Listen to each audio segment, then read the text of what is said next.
ఆత్మసమర్పణకు తొలిమెట్టు క్రమశిక్షణ. మానసిక క్రమశిక్షణకు కట్టుబడి ఉండడం కష్టమైతే కనీసం భౌతికపరమైన క్రమశిక్షణతోనైనా ప్రారంభించవచ్చు.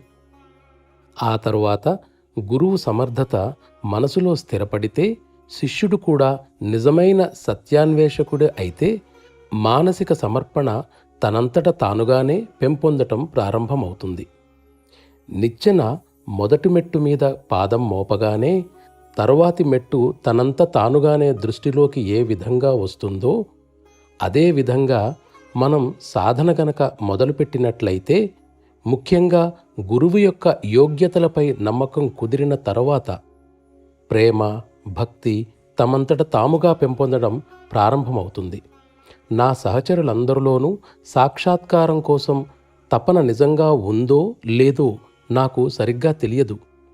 అదే కనుక వాళ్లకు ఉన్నట్లయితే ఈ ప్రేమ, భక్తి వాళ్లలో స్వతసిద్ధంగానే పెంపొంది ఉండేవి.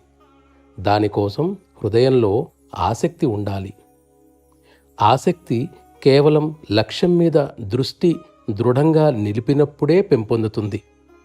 కొంతమంది కేవలం మనసు కొంతసేపు ప్రశాంతంగా ఉంటుందనే ఉద్దేశంతోనే నా వద్దకు వచ్చి కూర్చుంటారు. నాకు సంబంధించినంత వరకు ఇది కూడా కొంతమేరకు నయమే. ఎందుకంటే కనీసం ఆ కొంతసేపైనా నేను వాళ్ళకి కాస్త సుఖాన్ని అందించగలుగుతాను. తనను తాను కోల్పోయినవారు, కనీసం తనను కోల్పోవాలనుకునేవారు, లేదా సర్వాన్ని కోల్పోవడానికి ఇష్టపడేవారు మాత్రమే నా పట్ల మొగ్గు చూపుతారు.